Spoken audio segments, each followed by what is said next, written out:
So Emma, what are we talking about today? The pressures of being the fun parent or the serious responsible one.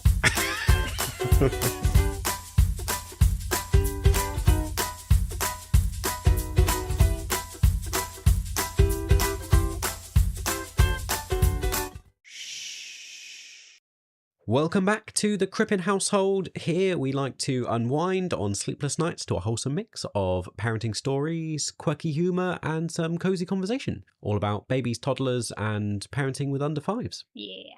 Come and sit on our imaginary picnic blanket out in the fairy garden. Oh, that's nice. It's springtime. It's a sunny day as we're recording. It is a sunny It'll day. be Easter when this comes out. Happy Easter. So let's enjoy some light-hearted chit-chat. Egg hunts? Yeah, I'm afraid there's no chocolate that comes with the podcast. You're just, go and grab a chocolate egg. Yeah. Even if you're listening to this, I don't know, middle of winter. Christmas. Yeah. As always, I'm Elliot, and sat with me is my wife, Emma. Hello. I was just doing a big yawn, so I tried to get it in time. What can we do for a little fact today? Ooh. What, if you won £1 million, what would you do if you won the lottery? If I won the lottery? Yeah, there you go. Random question for you. I would buy Elliot a swanky car. Oh. Because I always keep having problems. I would buy us a nice house. I won't say like a really fancy house because I think that's a waste of money if we won £1 million. You can do so much good. And then I'd try and give it to people like around us who I think need a little bit of help. I thought this would be your answer. Give it away. There's shows an insight into Emma's kind character. Like a 700. I would buy a boat. Oh, that's fun. It's been my dream since I was a kid. Did you used to have do this sort of question when you were little? I feel like it was a common sort of playground sort of thing. Like, what would you do if you won the lottery sort of thing? Yeah. I feel like it's just a bit sad that back then £1 million felt like a lot of money. Yeah. It was like you would be a millionaire. Like it would solve all your financial troubles. You would never need to work again. Yes. Whereas I feel like today it was like, well, it's a lot of money, but I feel like most houses around where we live cost like 500. So that's yeah, gone. like after an initial spend, you'd probably be back to living your normal life. Well, they say that's the most common thing that happens if you win the lottery. Oh, really? Most people go bankrupt and end up living. Yes. Well, 30 seconds of daydreaming about if we were rich. Yeah. Let's get back into the realities of day-to-day life.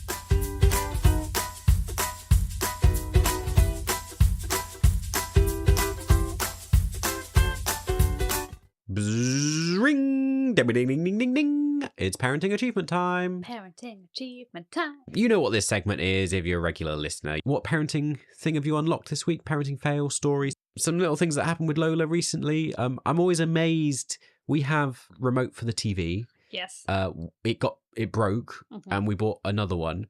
So we have like a fake, a one that doesn't work. We've taken like the batteries out so it's safe. And so we thought, this will be great. We'll give it to Lola because she loves those sort of things. Toys that aren't actually toys, whatever they are. And buttons, anything she can click. Anything. So we thought, great. So we can give her the fake one, the broken one.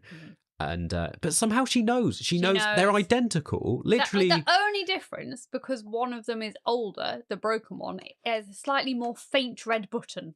Yeah. Because even we, when we try and grab the real remote, often pick the pretend one. Yeah. Old one. Yeah. But somehow she knows. And it's the same with all sorts of things like wallets. She loves my wallet. Can't give her a fake wallet or a fake phone. She knows. She knows. Loves to empty my wallet and it's her favourite thing is to empty the wallet. Take all my cards out. And then you've got to grab the coins and put them on the side so she doesn't eat them. Yeah. Then we have coins all over. We don't know where they are. Yeah. And she loves to hide things and put things places. The other day, I couldn't find my shoe. I had one shoe. So funny. I was like to Emma, I was like, where's my other shoe gone? Needing to leave in 5 minutes. And he's like, where's my other shoe? And I'm like, what do you mean, where's your other shoe? Well, I've only got one shoe. So then we were frantically looking. I don't think you found it. You had to wear different shoes. It was like maybe a day later, maybe 2 days later, I found my other shoe. Where was it? It was just hidden under like a load of bags and stuff. I remember we both were looking around like, well, she can't have taken it too far. And we checked we don't have a huge house, so we were checking downstairs and we couldn't find it. Do you want to tell the little story of what you found in your hood of your coat when you took Lola to nursery? It was a few months ago now. How was this? I remember I would be at people don't know, once a week me and Lola go to this thing called Baby Band. Where Was it on the way to Baby Band? It was at Baby Band. Oh, it wasn't nursery. No, so we're at Baby Band. At the end, I put my hood on, like, to go out because it was kind of blustery. Out of my hood fell like a washing up sponge. Like a scouring. And then I was like, I got the bus here. I walked for ages. All that way, there's been a washing up sponge that Lola at some point put in there. So it's like travelled with me to Knaresborough. Yeah. And I kept thinking, I wonder how many people could see the washing up sponge in my hood as I was walking along. Like, and I get it's a weird thing to say to somebody, hey, you've got a sponge in your hood. But I was a bit like, because I'm quite short, people can definitely see. Yes, yeah. So if this is a relatable story, get in touch. We'd love to hear from you. If you have a toddler, a little one who does similar things, amusing things.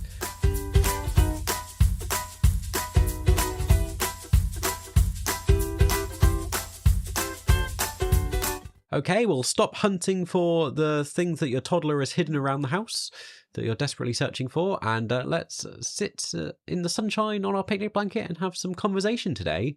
Yeah. We did today's topic. We put it to our little community. We did in our WhatsApp group. We did a little poll with our regular listeners saying what would you like us to chat about today. The most popular one was a parenting struggle related topic. Yeah. So rather than something specific to babies, toddlers, preschoolers, or something particular to our kids, so we thought we'd chat about this idea that's a particular struggle. I suppose it's related to stuff that's going on in our lives at the moment. Yeah. But it's pretty... the roles we find ourselves in. Yeah, but it's also generic, I think, at whatever stage of parenting you're in. Shall we go for what we think we are? Oh, yeah. We should probably do that, shouldn't we? Well, I think it's pretty obvious. I'm the like, serious, disciplined one who likes to stick by rules. Yeah. Is always telling the kids off. Yeah. Yeah. I think people could tell from the opening I'm the fun one. It's not to say I'm not a fun person. No, and I would say at points we do have to play the other role, if that makes any sense. Yeah. So, like, definitely to do with, which is probably typical if you're like in a heteronormative relationship like ours. Yeah. Typically, Elliot will be the person throwing the child in the air and me going, just be careful. Just, or like, they are about to go to bed. Maybe let's not chuck them in the air and get them excited. So we do have points where we have to put the other hat on. But it's almost less of how we've defined ourselves and more of what the kids have decided. Oh, I would say that's true. Yeah. It's not purposeful that I've gone, oh, he's naturally stricter than me. I think we actually... a lot of the time have the same rules. Yeah.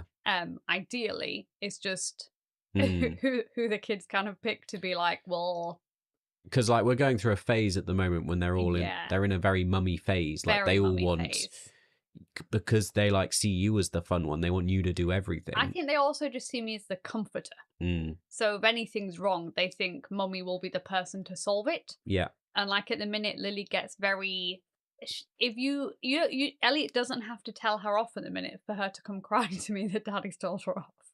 Yeah. Like, he can say, like, don't do that right now, or, like, you know, almost kind of steering her to do the right thing, but not saying no, not saying that's bad, just being like, I wouldn't do that right now, or maybe don't do it, like, and she will go over and be like, daddy's told me off. For context, Lily's almost 5.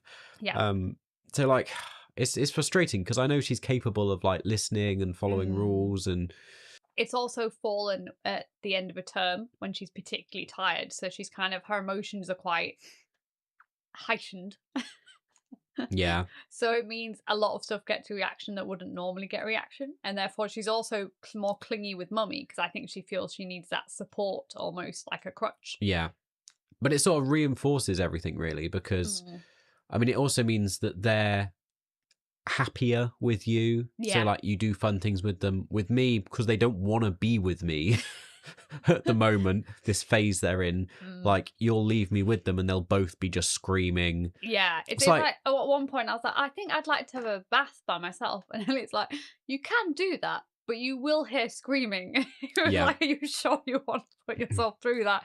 Well, you could sit in your bath, but you're not going to enjoy it. But it's like last night, like, Lola's not currently ill, our 16-month-old, but, you know, she is often ill, but she's currently, like, she could be teething or whatever, but it's just she doesn't sleep well with me at the moment because she wants to sleep with you. Your night with her the night before, absolutely fine. Yeah.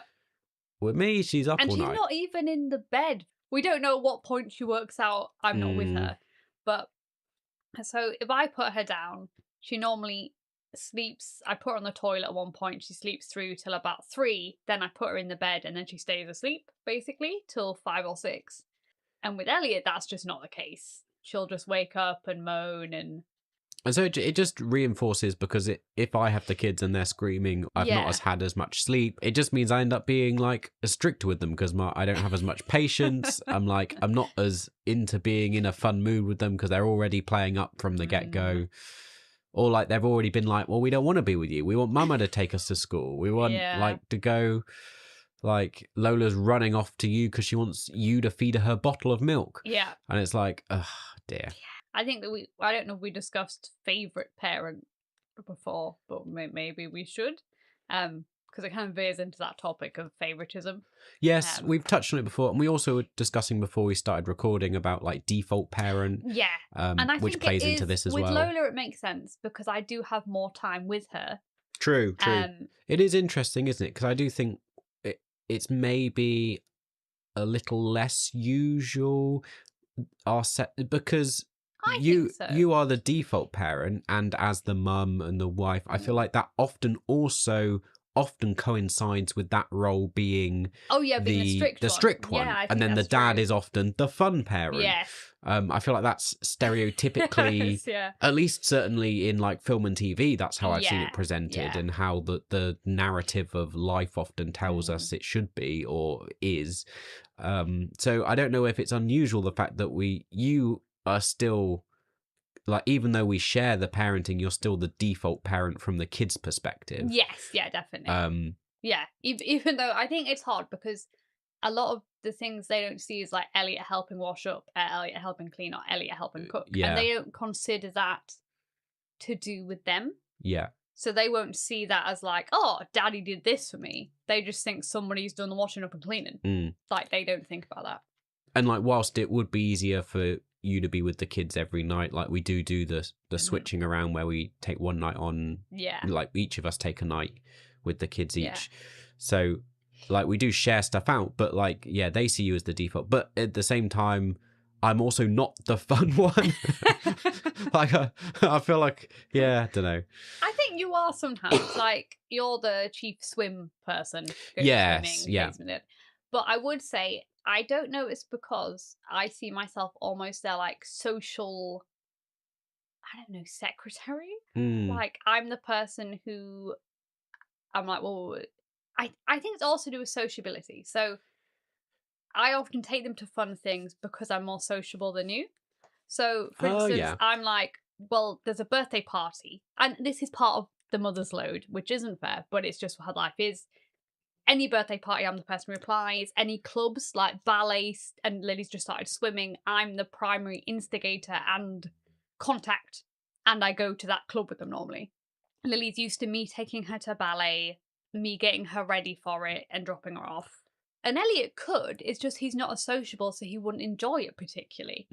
So I think, therefore, and even like Lola, I take her to baby bands, so she associates mummy taking her to fun places. Yeah. So I think it then becomes a thing of, well, mummy's normally there when I'm doing the fun thing, and therefore that's kind of becomes the fun. And you're right, it does, it flips very quickly. For example, if it's been my turn on one of our Friday homeschool days, and I've taken Lily out, like when I took her ice skating, like then immediately after that it's flipped immediately, where she was suddenly quite clingy with me because she's like, oh, daddy's done a fun thing with me today. They've done a fun thing. Like, she was talking about it for days. Oh, and she still talks about now going ice skating. Like, people forget what a big impact just going to stuff with them has. Yeah. I also wonder if it to do with sort of our personalities as well, like going on from what you said, we are both playful, and like often like dads do a lot of playful stuff with kids, and I do too, but you are particularly playful as a mum. like certainly in our context, when we've engaged with other people, like when you're around in the school playground, like it's true. when you take Lola out to the clubs and stuff, like you're someone who gets very involved, gets involved with the games. Like you'll end up playing with everyone else's kids. I do. This has become a thing at the school playground now. So when we first go in, if it's me and Lily and Lola normally, because Lola likes coming at the minute to drop her off, we've established a game where there's a little hut and I have to be the customer. And the children serve me disgusting food and I have to go, disgusting. And they charge me obscene prices, like £100 for a pizza or something. And at first it was just me, Lily, and a couple of our friends playing. And now there's about 10 children who like to play this game. And I don't think they know my name. They just know I'm Lily's mum. And I turn up and I'm willing to sit and pretend to be discussing things. Which is good fun. But it does sometimes make me laugh because I think all the other parents must be like, what is she doing over there? Like, why are they all giggling? And they're all like, I think I get very involved. Yeah. I wouldn't go so far as to say you're an extrovert, but like you're very much more ambivert, chatty. And I'm quite you're like, I'm very self-conscious in these settings and scenarios, whereas you are making a fool of yourself is not something you ever I think that's about. my childhood though. And I think I don't know if it's the confidence of growing up as a multi-birth, which might not make sense to other people, but I think because I always had a group of friends around me wherever I went, and we were quite a family that enjoyed making fun of ourselves. Like mum was always having fancy dress parties and we were like, I don't know if it's a farming thing where you just have a low threshold for like doing stuff, but I think because of the setting I grew up in, I've always been quite happy to so like if we went to the park or something and it's busy, you would have no concerns about like running around like a monster and like entertaining the kids being stupid. Whereas... So I always think when I'm pretending to eat disgusting food, like your parents must think she's crazy. But I'm like, well, whereas I love doing that with our kids. Like I love playing and being silly and stupid with them. But like I do have to like get past the mental block of doing that in public. Yeah, it's true. I don't notice you struggling with it in public, but I don't see the internal brain. No. And I'm like, I'm very comfortable with children, so I'm very happy being silly with children. It's more like if there's other like dads about, and I'm like, now I'm like a bit self-conscious. Like, what are they gonna think? Yeah, no, I find it funny how I walk with some of the parents to school, and I think at first when I first started playing, they were like, oh. Like, as we're going, I'm like, I'll be a big monster and chase all the children as we're going. So I'm like, going behind them. But it's fun now that, like, they get more involved because I think I've given them permission to be crazy monsters that follow the children. So, yeah. Yeah. So, from your perspective, any, like, particular positives or drawbacks of being the designated fun parent? I think it's hard because I think often it's positive because I feel like I'm providing a lot of fun and they enjoy it. But I also feel the pressure that I almost like can't have an off day. So I almost think in my head I'm like the mental well-being of the family. Yeah. So like I feel like I have to make sure everybody's doing okay and getting people out of tantrums. So like if they're annoyed with you, I feel like it's my job to calm them down and my job to like lift their spirits and get us going.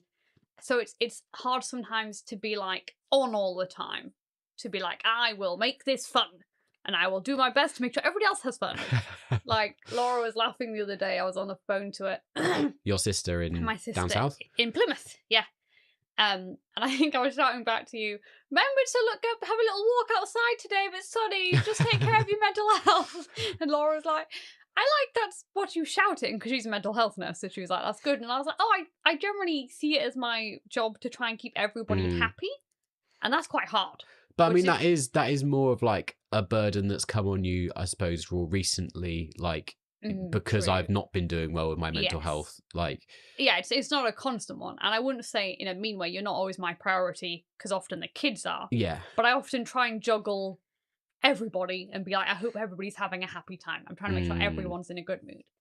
And like, that can be sometimes a burden, because if you're not feeling, especially like, this is a brave woman problem, but when I'm having a really bad period and I'm like, I'm in pain, I'm bloated, like I'm bleeding a lot, I'm not having the best day, I still feel like I have to be on top form for the kids. Yeah. So I feel like I have to be like, yeah, we can do whatever you want. And in my head, I'm like, no, I don't. I want to sit and just snuggle.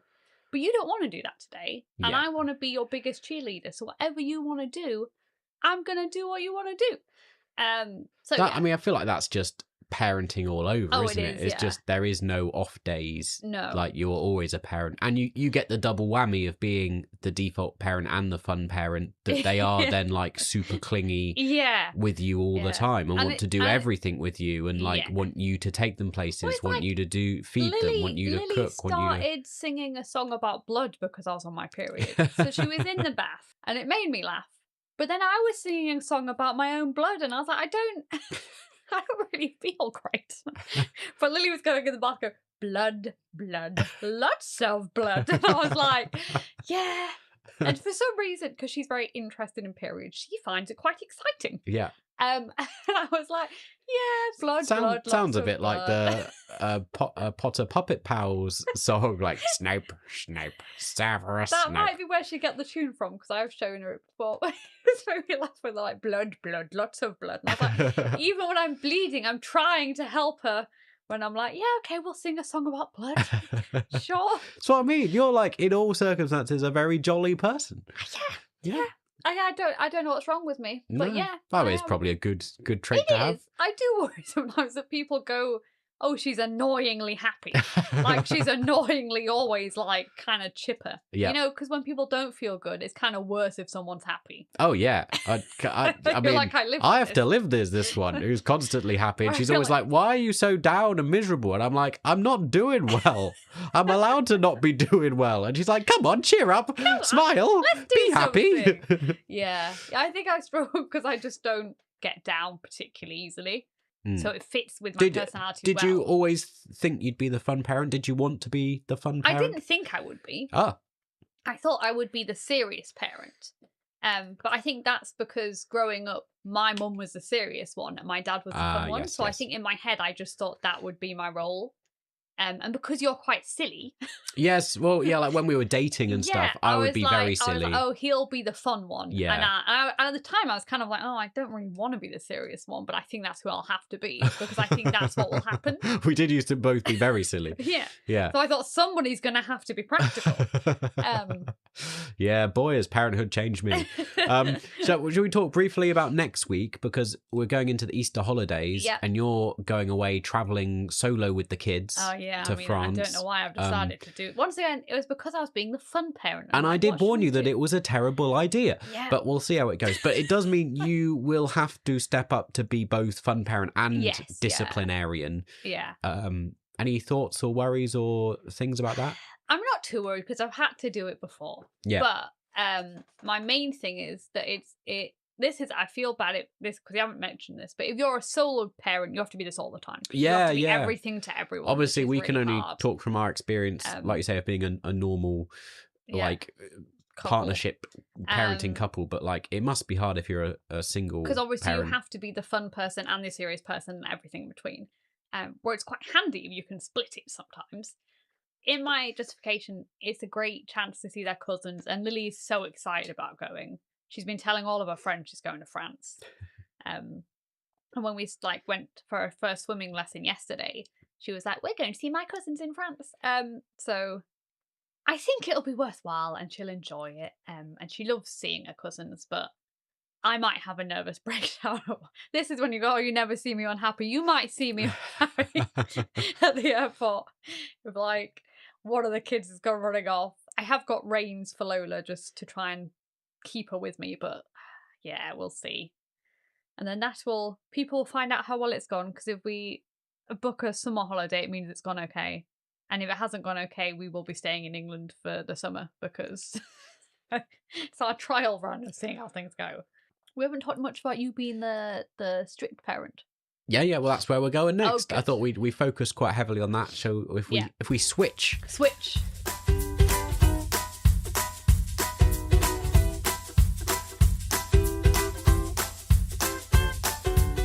Did you think you'd be the strict parent coming into parenting?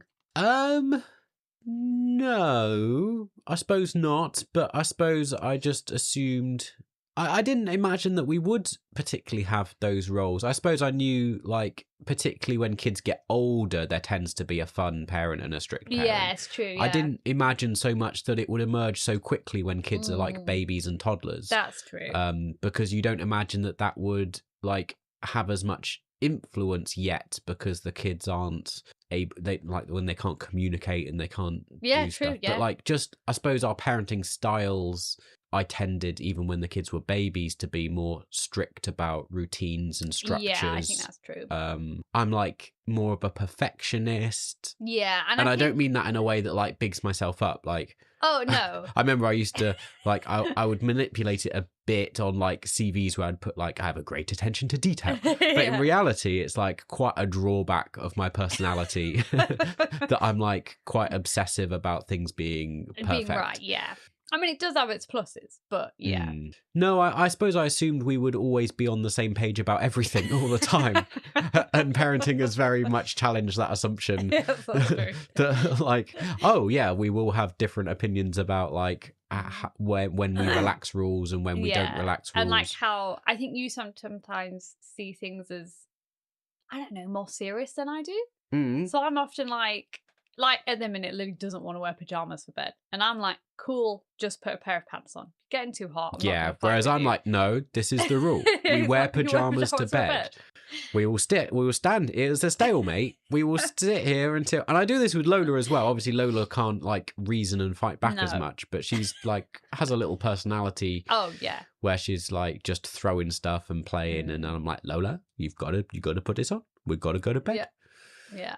I mean, I do make sure Lola wears pajamas through. Yeah. But, so I think in that regard, I am more lax because I don't see it as a big issue. We'll revisit this in a moment or two. We'll come back to it because I think I want to dig into it. But I think part of it is my parents were very strict when I was being raised. Yeah, we'll come back to that. But I mean, your parents were too. They were, yeah. So it's interesting, like, you've almost been like, my parents were strict, so I'm not going to be as strict. Whereas I was like, I've been like, well, but the thing is, even when I'm at my strictest, I'm still way less strict than my parents were. Yeah. So, yeah, anyway. Yeah, we'll get onto that.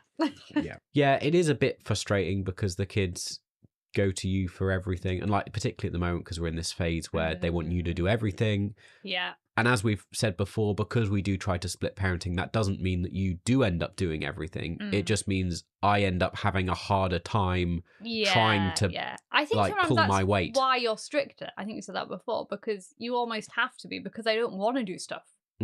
Sometimes with me, and this is when it is annoying, Lily might purely do something fine with me because it's me.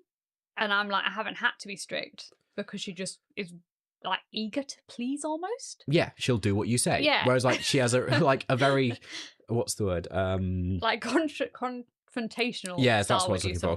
She's very confrontational with me at the moment, where like I just have to suggest something and she's like, well, you've suggested it now, so I'm not going to do that. I'm definitely, Daddy dared to suggest something, so I'm definitely not going to do it. Yeah. But even Lola, like, again, like, this isn't just older kids. Like, Lola is a young toddler. She will come to you and like quite happily like put her arms out to get dressed. Whereas with me, she will like run away from me.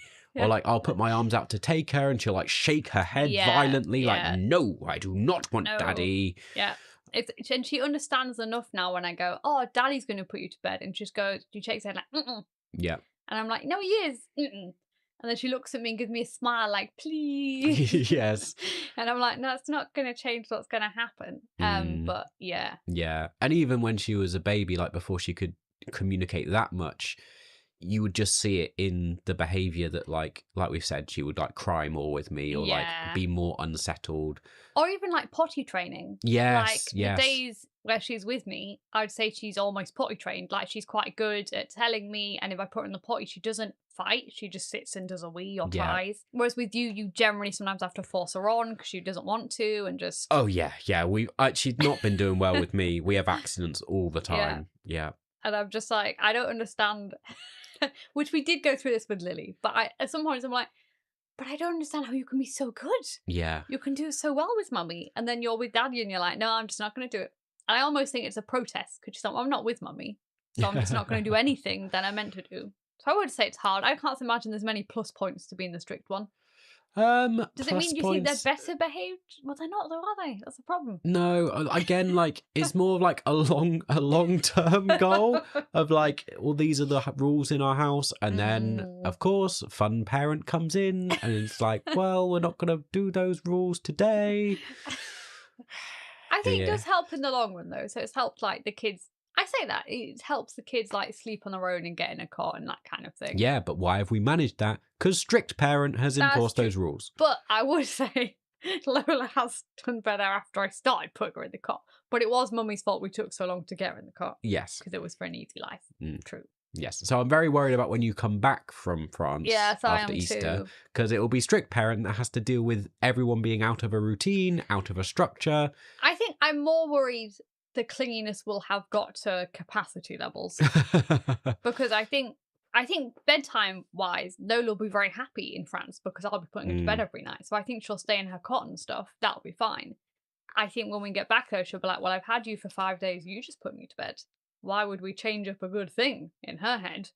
It can be helpful having someone like sometimes Lily has been less so these days as she's grown up, but certainly in peak toddler years when tantrums can be like really catastrophic, you have such a gentle parenting approach to it. And like, as you've already said, you're like trying to ease them out of it, calm them down, trying to be fun, and sometimes it just doesn't work. No, sometimes it doesn't. It can be like 20 minutes later, half an hour later, and they're still screaming. And I'm like, I don't want to, but I'm gonna have to step in here. Well, I think, and like I will grab Lily, take her away, like put her in timeout, and she will hate it and like resent me for it.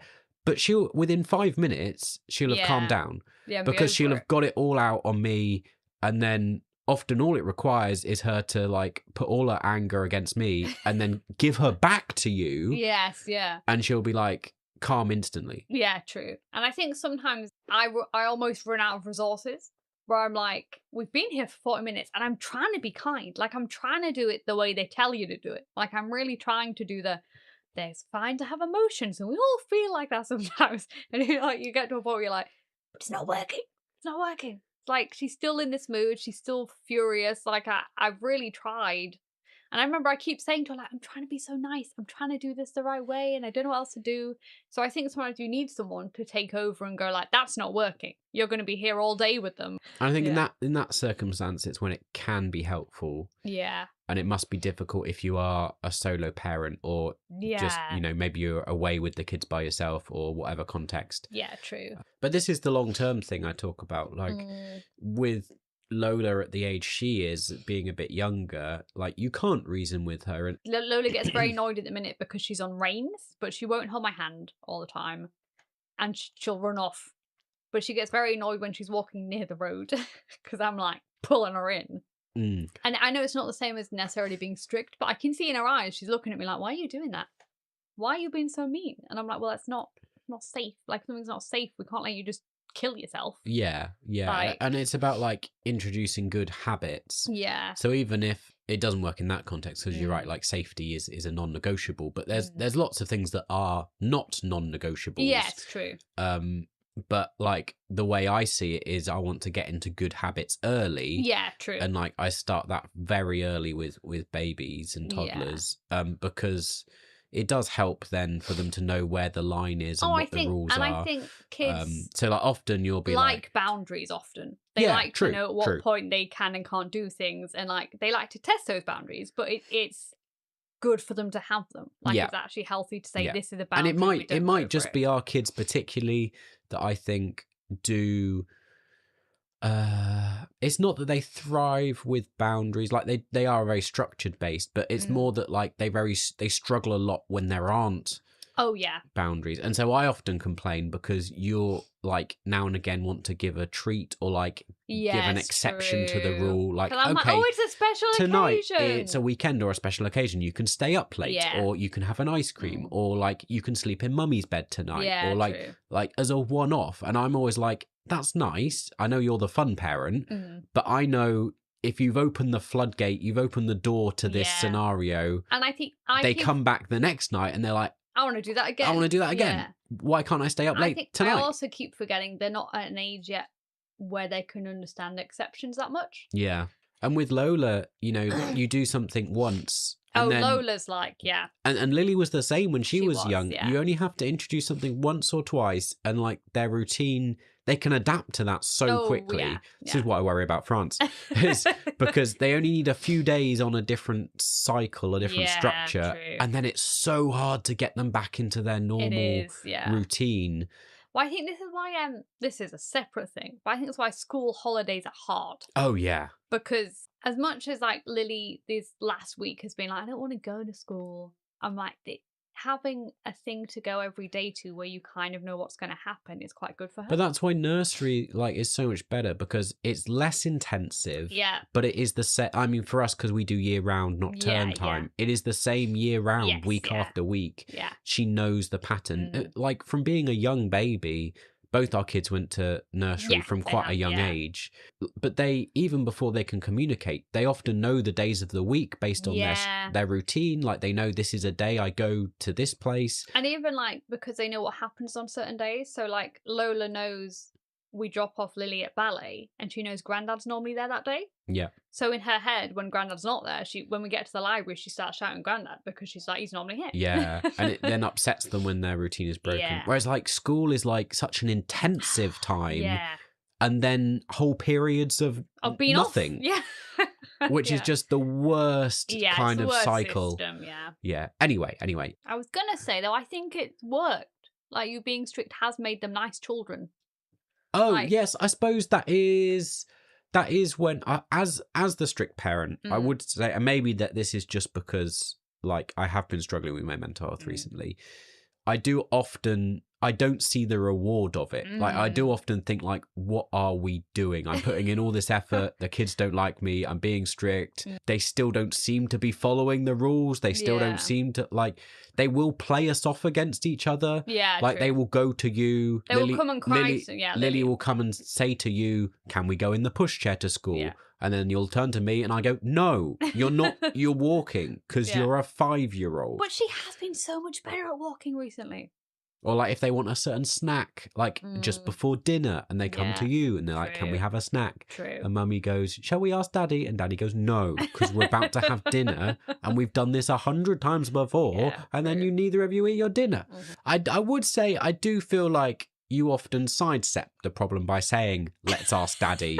And then I have to be the one that goes, no. That's true.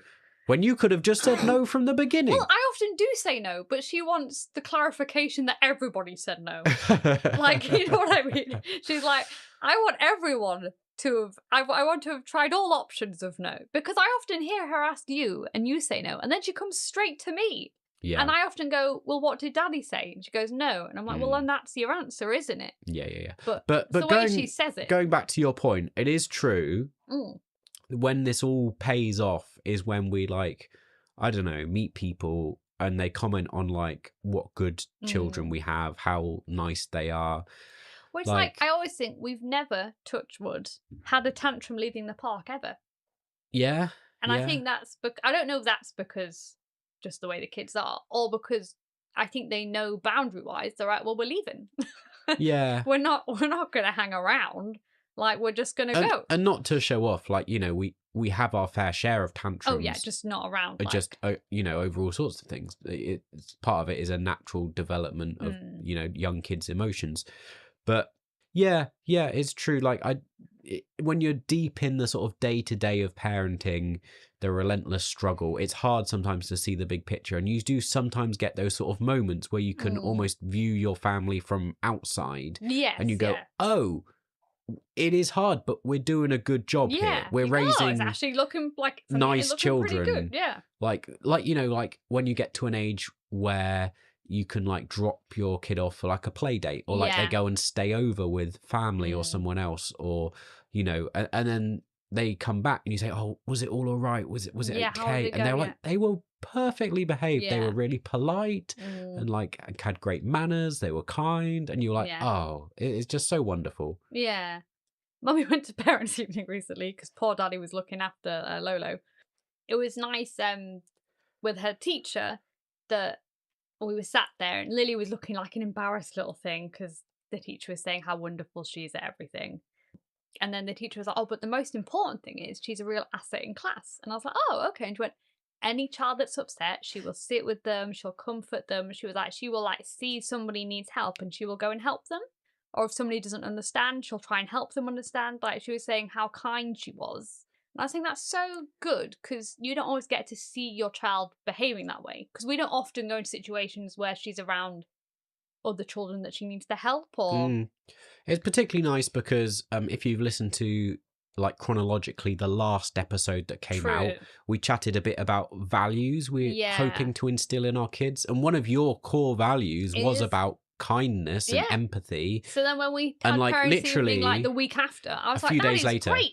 Yeah, because to come back and be like, one of her main attributes is that it's something we've tried really hard to instill in her. Yeah, that was really good. Yeah. I do think being the the parent that's focused on the structure and discipline, and this isn't like. Oh, I've got another point. Okay, well.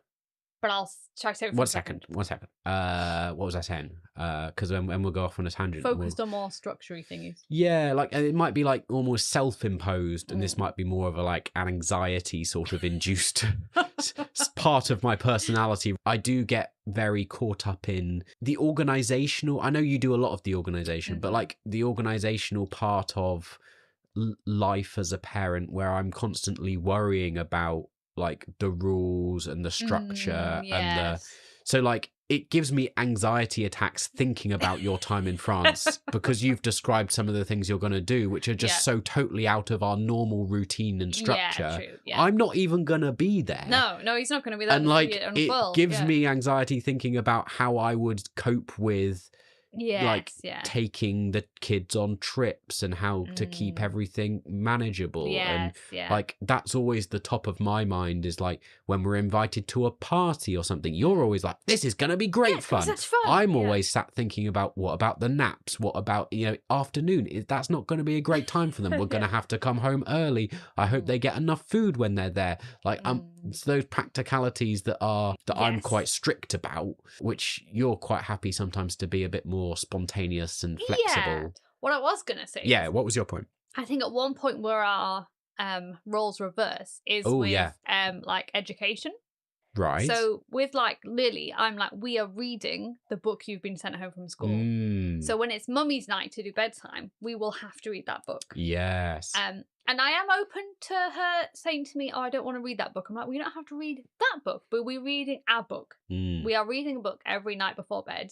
We don't do that on Daddy's night. No, I'm not strict about that. No. I think we just have different things. But I do think like it's helped her reading. She's now like one of the best readers for her age group in the class. I do find it interesting. For some reason, that's something I'm like, well, I will take on reading as like my problem, my thing I have to be strict about. That's true. Yeah. And I think in that sense, like we said, these are like roles that have almost been assigned to us by our kids. Yeah. I don't feel like they're a core part of who we are, like that we always feel like we have to be these people. Because right, there are circumstances when something matters more to us. Yeah. Like we become then the other one. Yeah, and I don't know why it is. I think partly because I think reading's so good for children. And as you pointed out at the very beginning of this episode, I am often the typical dad that's doing like slightly dangerous things with them, and you're the one sat there going like, that's dangerous. Don't do that. Yeah, and like I think stuff with that, and like when she had her ballet recital, I was like, we need to practice. Like you need to put your full effort Whereas I was into like, this. This is stupid. Yeah, like see what I mean? She's 4 and she's doing like a ballet recital where part of it is she just has to pretend to be a cat. Like we do not need to practice this. I don't care what grade she gets. That's not what's important. It's important she has fun. Yes, I know. And this is why I'm like, and you were very strict about it. You were like, every day we will practice. We're going through the whole routine. This is why me and Elliot knew the routine by the end. I still think I know the routine. And I think I don't mind as an ethos, but I always have this is probably because I wasn't naturally, I think I'm smart, but I wasn't naturally as smart at school. So I had to try really, really hard with everything. And I think in my head, I'm always like, if we're going to do something, we're going to try our best. Like, we're going to put every effort into it. So, like, school, I'm like, we're going to try our best at school. We don't care if we don't get it, but we're going to try hard. Right. Ballet, we're going to do ballet. I want you to have fun. But if you've committed to doing this, we need to try. So I'm saying there are points where I think I become the strict parent and you then become the fun one. Because, like, for instance, it was actually very good, your idea. Oh, what was my good idea? When Lily was getting annoyed by practicing ballet, and you were like, hey, why don't I practice with you? And when I get it wrong, you can squirt me with a water pistol. Like, that was a very fun parenting move that got her to practice, but she really enjoyed squirting you with that water pistol. Oh, yeah. So I think that there's points it turns. Yeah. And the other person becomes again, like, I would say it is easier to, like, insert yourself into that, like, gentle parenting, fun parent mode when you are feeling good yourself. True. Like, again, it's been hard for me because I feel like I've just constantly been on, like, the threshold of being overwhelmed constantly. True. And anything can throw you over the edge. And therefore, it's really hard to get into that place of, like, we're going to try and de-escalate this. Yes, rather than fun. Suddenly, like, it explode. Yeah. I feel like this plays into what we said we'd come back to, which is talking about our upbringings.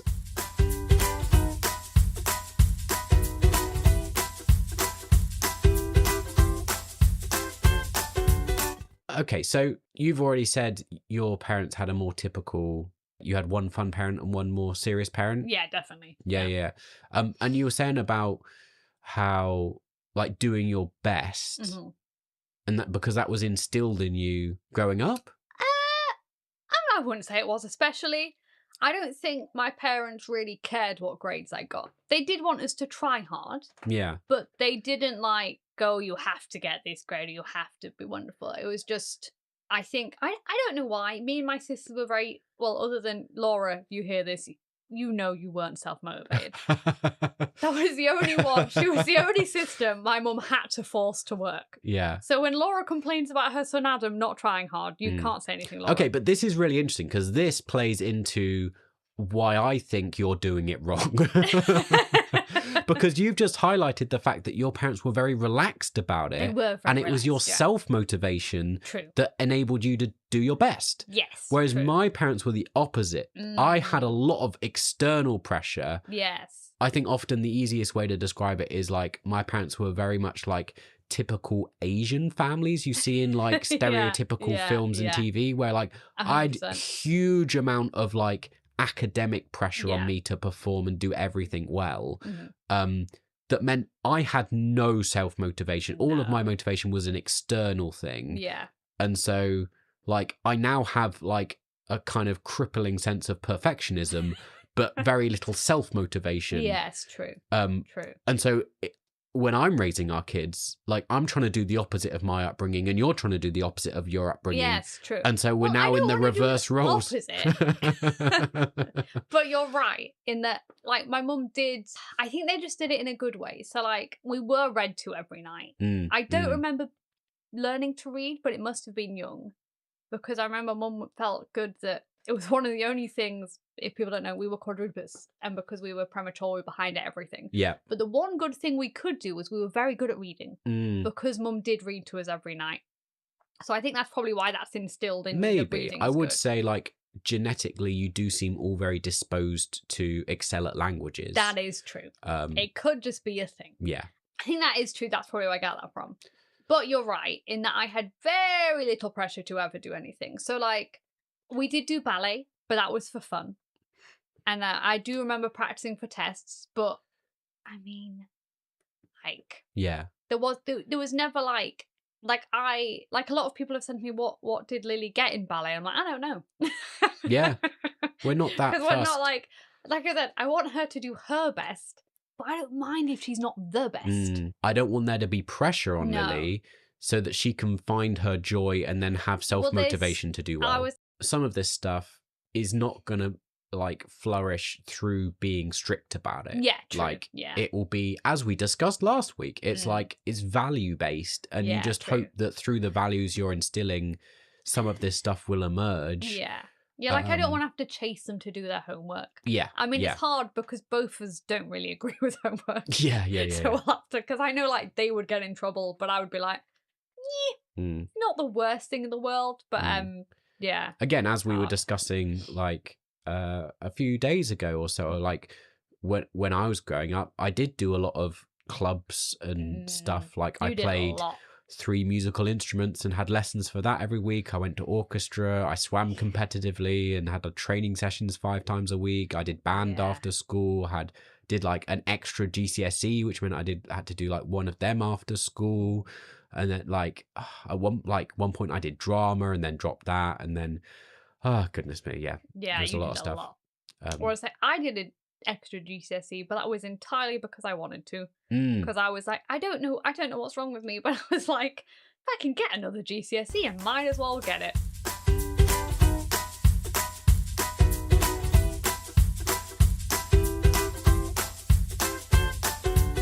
I was going to say another thing Lola does, which is she just plays mummy for a fool sometimes. So like when we were yesterday, Elliot was looking after her. I don't know what I was doing briefly, and you were looking after it, and I was like, "Oh, give her a snack," and you were like, "Okay," and then it, like because I was there, Lola like sat on your knee, and you like, "What are you doing?" And then I was like, "Oh, you get it out of the packet for her. She struggles to get it out of the pack." And you're like, "No, she doesn't." Oh, yes, no, yes. Because I was saying like, well, I just give her the packet, open it up, and she sits on the floor and eats it herself. And you were like, oh. Because for you, she has to sit on your knee. You have to hand her a snack one by one. When she's with me, she acts a fool. Like, if I give her the pack, she acts like she can't get a hand in it. She's struggling away. Like, I was like, I have to, like, hand her each snack. Yeah. So, I suppose I'm not seeing a lot of it right now, but this is one of the perks of being the slightly stricter parent in that, I've encouraged and taught a lot of like independent play. I mean, it's also a side product of not being the default parent and of being dad and all that stuff as well, that quite often I can sit there and the kids will play happily by themselves. Whereas we've talked about this before, but with you, if you're in the room or anywhere in the vicinity, you have to be actively involved. Lola's definitely better than Lily was. Lola will sit and play, but sometimes she just wants a ridiculous amount of involvement. Well then, that's been a parenting struggle that we're dealing with lately. Interesting question. An interesting question. Do you think this will change as they get into like their teen years and stuff? Oh yeah. We've discussed this before about clinginess and about default parent and all that sort of stuff. I know we've got a while to go. Yeah. Because we've never had preference change really. Yeah. I don't know. Who knows? Just find it interesting. I suppose my hope is that as they grow older, you won't need to be as strict about some of these like little things. Oh yeah, true. But it'll be like bigger conversations about lifestyle choices and stuff that like I don't know. Like, and again, it's like where do you draw the line? What is a non-negotiable? Yeah, like, true. And I suppose that's the question you're constantly probably going to have with young teens. Is this a safety issue? Yeah. Is this just a way you're expressing yourself? I'm quite overprotective, and this is my own fault because I listen to a lot of true crime. Yeah. So I think I'm very much in the mindset like you will have an app on your phone at all times to tell me where you are. Yeah. And I can see as a teenager being like, why would you do that, Mum? And I'll be like, well, I've watched far too many shows where people get killed, and like I wouldn't be willing to like. Sure, and I'm very happy to like back you up with that because again it's different because we've got girls and you do feel a bit overprotective. Yeah. I think it's going to be interesting at that point to see what transpires. Yeah. I mean, but equally, I had very overprotective parents where I couldn't do anything. So again, in my sense of like, they were quite.